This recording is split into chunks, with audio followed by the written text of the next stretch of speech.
Hello everyone, this is Trishant go once again and आज हम लोग डिस्कस करने वाले हैं कि नेक्स्ट 15 डेज में आप लोगों की स्ट्रेटजी किस तरह से होनी चाहिए कि नेक्स्ट 15 डेज में हम एक्यूरेसी को किस तरह से अचीव करें।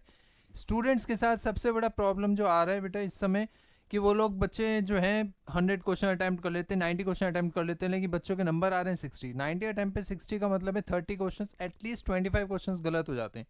तो हमें कुछ ऐसे करना है कि हमारी एक्यूरेसी अचीव हो सबसे पहले। बिकॉज अगर बेटा पैसेज इजी आ गए, आपका पेपर इजी आ गया लास्ट ईयर की तरह, तो आपको 100 क्वेश्चन आपने अटैम्प्ट कर लिए और 95% आपकी एक्यूरेसी नहीं है, तो आपको दिक्कत होने वाली है। ठीक है, तो आज हम बात करेंगे कि आपको नेक्स्ट 15 डेज में 95% एक्यूरेसी अचीव कैसे करनी है। Clear? So let's start with the first thing, time duration. ये तो आपको इंडेक्स बता रहा हूँ क्या क्या करना है। सबसे पहले बात करते हैं बेटा मॉक्स की। आपने लास्ट मॉक्स जो आपने अभी तक दिए हैं from mock number 1 to mock number 52 जो आज आप लोगों का हुआ था, आपको स्टार्ट करना है मॉक नंबर 25 से 40 तक। अभी सिर्फ इसी की बात करेंगे। पुराने मॉक्स उठाइए मॉक नंबर 25 टू 40, उसको अचीव अटेंड कैसे करना है। डेली एक मॉक देना है, डेली एक मॉक आपको देना है। टाइम ड्यूरेशन में बोल रहा हूँ इस पर्टिकुलर प्रोसेस की, वो 3 आवर्स 30 मिनट्स होगा। क्लियर? टाइम स्लॉट जो होगा वो 2 से 4, डेली 2 PM टू 4 PM आपको एक मॉक अटेम्प्ट करना है from start from 25 to mock number 40। Self analysis करना है और सेल्फ एनालिसिस का टाइम अपने अकॉर्डिंग डिसाइड करना है। प्रोसेस क्या होगा मॉक का? Attempt 1 mock daily, start with mock number 25। Okay, after that analyse it with the answer sheet. Answer sheet के साथ चेक करो कि आपका मॉक जो है वो सही है या नहीं है, मतलब आपके कितने क्वेश्चन सही हो रहे हैं, कितने गलत हो रहे हैं। ये तो आपने एनालाइज किया आंसर शीट के साथ। After that you have to analyse the mock by yourself also. Self analyse करो कि आपने एक्चुअली में गलती क्यों करी है ये। क्लियर? आप जब तक खुद को चेक नहीं करोगे, आप सेम गलती रिपीट करते रहोगे, सेम गलती रिपीट करोगे, दैट मीन सेम क्वेश्चन आपका बार बार गलत होगा, जैसे फ्लो में होता है, पैराडॉक्स में होता है and so on. Clear? Her particular section की बात कर रहा हूँ मैं।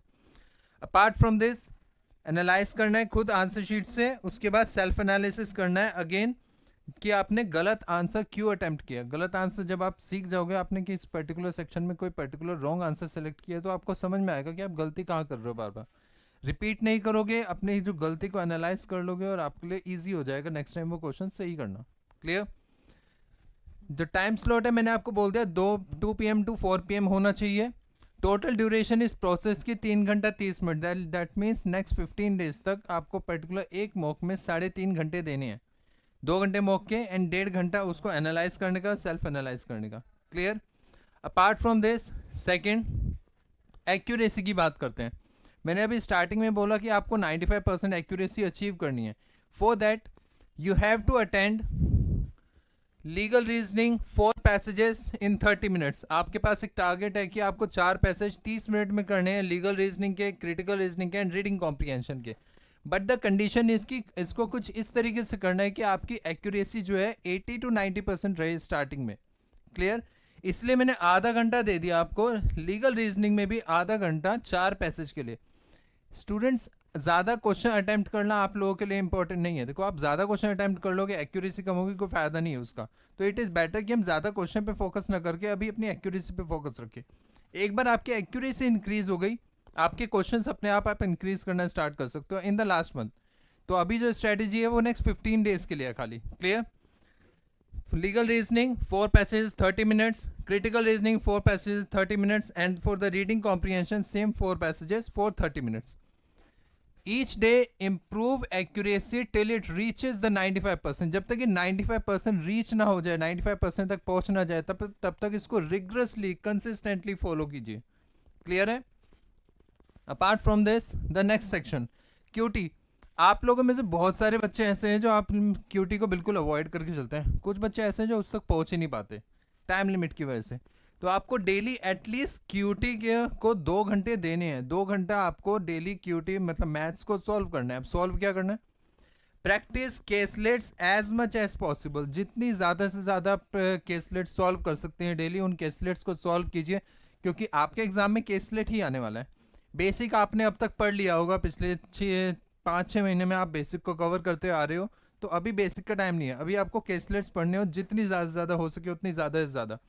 लेकिन डेली आपको 2 घंटा इसमें देना ही पड़ेगा बेटा।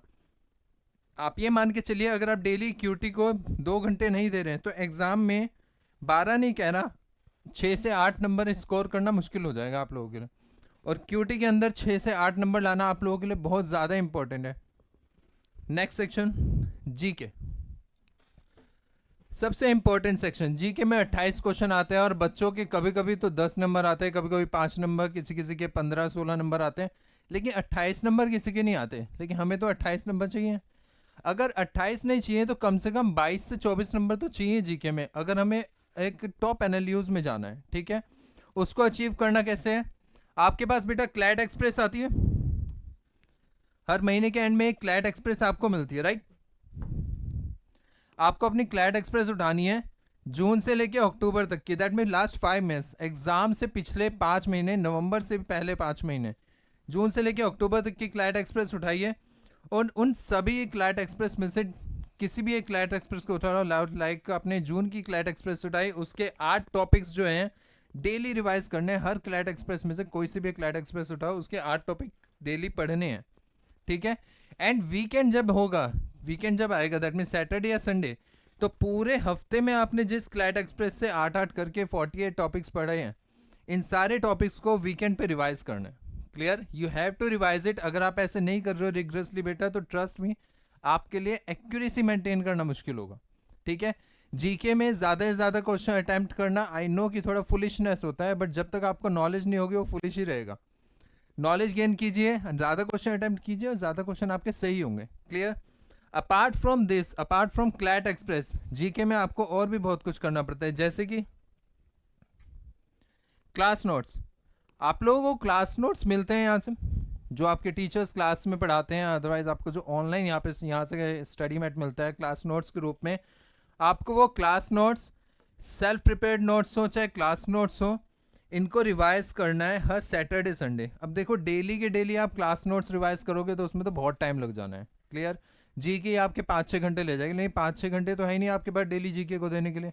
तो इसको वीकेंड पे उठाना है, दैट मीन सैटरडे और संडे। सैटरडे और संडे को आपको, चाहे आपके क्लास नोट्स हैं चाहे सेल्फ प्रिपेयर नोट्स हैं, ये सारे के सारे नोट्स आपको रिवाइज करने हैं सैटरडे को भी एंड संडे को भी। एग्जाम तक आने में आपके पास अभी टोटल 6 सैटरडे एंड 6 संडे बचे हैं, दैट मीन आप 12 बार इस चीज़ को रिवाइज कर सकते हो। टाइम मैनेज आपको करना है, आपको करना पड़ेगा बेटा, क्योंकि एक रिग्रेस स्ट्रेटेजी है। इस स्ट्रेटेजी को फॉलो करना थोड़ा सा डिफिकल्ट होगा आप लोगों के लिए, बट अगर आपने फॉलो किया तो मैं श्योरिटी देता हूँ आपको कि आपको एटलीस्ट 90 और अप टू 95% आपकी एक्यूरेसी आपको मिलेगी जीके में। इसके अलावा एक चीज़ और करनी है, follow this, Google news. Google news आप लोगों के फ़ोन में ऐप होगी, अगर ऐप नहीं इसको डाउनलोड करो बेटा। डेली की 50 to 60 शॉर्ट न्यूज़ इसके अंदर आती हैं ऐप में। उन सारी की सारी शॉर्ट न्यूज़ को आपको अपने फ्री टाइम में देखना है। फ्री टाइम जैसे कि आप कभी ट्रैवल कर रहे हो, आप खाना खा रहे हो, आप कुछ भी ऐसा काम कर रहे हो जो आपकी पढ़ाई से रिलेटेड ना हो, उस फ्री टाइम पे आपको ये 50 to 60 न्यूज़, शॉर्ट न्यूज़ है, इसको देखना है। स्क्रॉल कर करके देखते रहो, ज़्यादा से ज़्यादा आधा घंटा लगेगा पूरे दिन में इसको पढ़ने में, क्योंकि डिटेल में तो होता नहीं। अगर डिटेल में है भी तब भी आपको डिटेल में नहीं पढ़ना। स्क्रॉल करने के लिए इसलिए कह रहे हो क्योंकि आप डेली करोगे तो बेटा रिलेटेड इन्फॉर्मेशन जो होती है ना दिमाग में छप जाती है। क्लियर? एक बार ये दिमाग में छप गई आपके लिए इजी हो गया। लास्ट, करंट अफेयर्स में सबसे important point, current affairs from मॉक्स। आपने अब तक 1 से लेके 52 मॉक्स दे लिए बेटा, तो 1 से लेके 52 मॉक्स में से डेली आपको 3 मॉक उठाने हैं, और पर्टिकुलर मॉक में जिस जिस टाइप के आपके पास करंट अफेयर के पैसेजेस और क्वेश्चंस आए हैं आपको वो सारे रिवाइज करने हैं। ठीक है, आपने आज 1 2 3 उठाया तो आपको उसकी जीके रिवाइज करनी है। कल आपने 4 5 6 देन 7 8 9 ऐसे डेली 3 मॉक्स उठाने हैं, एटलीस्ट 3 मॉक्स, और उनके जो जीके है उसको रिवाइज करना है बेटा। अगर आप इस पर्टिकुलर स्ट्रेटेजी जो मैंने आज इस वीडियो में आपको बताई आप इसको फॉलो करते हैं, तो मैं आपको 100% तो नहीं 90% श्योरिटी दे देता हूँ कि आप एटलीस्ट 90% एक्यूरेसी तो अचीव करोगे। एंड 90% एक्यूरेसी अचीव करना मतलब क्लैट में बहुत अच्छी बात है बेटा। क्लैट में 90% एक्यूरेसी आ गई, दैट मीन आपको एनएलयू में बड़े आराम से सिलेक्शन मिलेगा। Let's talk about the difficult section. अगर पेपर डिफिकल्ट आ जाता है, डिफिकल्ट इन द सेंस बहुत ज़्यादा एडवांस लेवल का पेपर आ गया, तो एडवांस लेवल वो सबके लिए आएगा, कि ऐसे नहीं कि किसी इंडिविजुअल स्टूडेंट के लिए आ रहा है। अगर वो सबके लिए डिफिकल्ट आ रहा है तो डिफिकल्ट में आपको 70 to 80% स्कोर करना होता है। 70 to 80%। अगर आप प्रैक्टिस करके 90 to 95% पे आ रहे हो तो 70 to 80% एक्यूरेसी अचीव करना बहुत डिफिकल्ट काम नहीं होगा आप लोगों के एग्जाम में। क्लियर? तो इस चीज को थोड़ा फोकस के साथ देखना बेटा। करंट अफेयर्स की टोटल टाइम ड्यूरेशन आपकी कम से कम 3 घंटे होनी चाहिए डेली। 5-6 घंटा नहीं पढ़ना, सिर्फ 3 घंटे। 3 घंटे इसलिए बोल रहा हूँ बेटा क्योंकि आपको इसमें ये मॉक भी पढ़ना है, आपको 50, ये तो आपका फ्री टाइम का काम है। आपको डेली जो है क्लास, डेली सॉरी वीकेंड पे आपको क्लास नोट्स और अपने सेल्फ प्रिपेयर्ड नोट्स भी पढ़ने हैं। And apart from this CLAT express के 3 से 8 टॉपिक कम से कम पढ़ने हैं। ज़्यादा पढ़ सकते हैं, ज़्यादा पढ़िए, इट्स अप टू यू, लेकिन 8 टॉपिक कम से कम कवर करने हैं। क्लियर? आपकी जितनी भी क्लैट एक्सप्रेस है ये 5 महीने की 15 दिन में ख़त्म हो जाएगी। उसके बाद फिर 30 डेज बचेंगे, फिर 15-15 करके आपने दोबारा से इसको पढ़ना है। वो उसके बारे में मैं आपको बाद में बताऊंगा कि लास्ट 30 डेज में, लास्ट 28 डेज में स्ट्रेटेजी क्या रहनी चाहिए। क्लियर है? तो total time duration according to this strategy is this. Mock में आपको टाइम देना बेटा 3 hours 30 minutes। एक्यूरेसी के लिए 1 hour 30 minutes, that is a fix time, 30 minutes for each section. QT के लिए आपको 2 घंटे देने हैं, दैट इज फिक्स। जीके के लिए आपको 3 hours देने हैं। एंड द लास्ट थिंग जो मैंने आपको अभी तक नहीं बताई, द हिंदू के एडिटोरियल्स होते हैं बेटा, उसको उसमें से 2 एडिटोरियल उठाइए, अच्छे से एडिटोरियल जो आपको लग रहे हो, ऐसा नहीं कि खूबसूरती देखनी है, जो आपको पढ़ने में अच्छे लग रहे हो। 2 पर्टिकुलर एडिटोरियल उठाए और उनको एनालाइज किया, समराइज किया। समरी का मतलब उनकी समरी बनाना नहीं कि लिखने बैठ गए। उसमें चेक करो कि ऑथर जो है, जो एडिटर है जिसने आपके सामने वो एडिटोरियल रखा है, उसके पीछे उसका रीज़न क्या था, एजम्पशन क्या सोच के उसने रखा, वो क्या आर्ग्यूमेंट्स प्रेजेंट कर रहा है, वो आर्ग्यूमेंट्स निकालने की कोशिश करो। उसमें क्या कोर्स ऑफ एक्शन निकाल रहा है वो किसी पर्टिकुलर प्रॉब्लम के लिए, अगर नहीं निकाल रहा तो क्या कोर्स ऑफ एक्शन आपके अकॉर्डिंग होना चाहिए। उस पर्टिकुलर एडिटोरियल से क्या कंक्लूजन निकल सकता है, क्या इन्फ्रेंस निकल सकता है। आपको डेली 2 एडिटोरियल बेटा पढ़ने हैं इस तरीके से जैसे मैं आपको बोल रहा हूँ।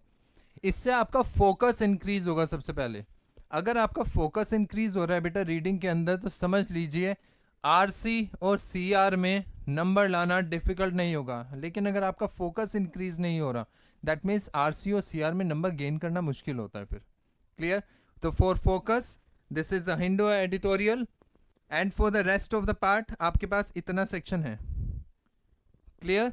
नोट इट डाउन, एंड इसको चाहे दीवार पे चिपका लो, चाहे कुछ भी करो, आपको डेली इसके अकॉर्डिंग अपना टोटल का डेली का अपना शेड्यूल सेट करना है। That is 5 hours, 7 hours, 10 hours and 11। Daily आपको 11 hours के रिग्रेस स्टडी करनी है for the next 15 days। Okay, आप ये करते हैं तो मैंने आपको बोला, मैं आपको एश्योरेंस दे रहा हूँ कि आप 95 तो नहीं 90% एक्यूरेसी तो अचीव करोगे। पहले 90 कर लो, 95 to 99 लेके जाना है वो हम बाद में देखेंगे, लेकिन 90 पे आना बहुत ज़रूरी है पहले। Okay, so thank you all. This is a video, this is the end of this video. Next video में हम बात करेंगे फर्दर स्ट्रेटजीज़ के बारे में। अगर आपको ये स्ट्रेटजी अच्छी लगी हो तो like, share and comment, and post your comments अगर आपको कोई डाउट्स लगते हैं, कोई चीज़ पूछनी हो तो। ठीक है, थैंक यू एवरीवन।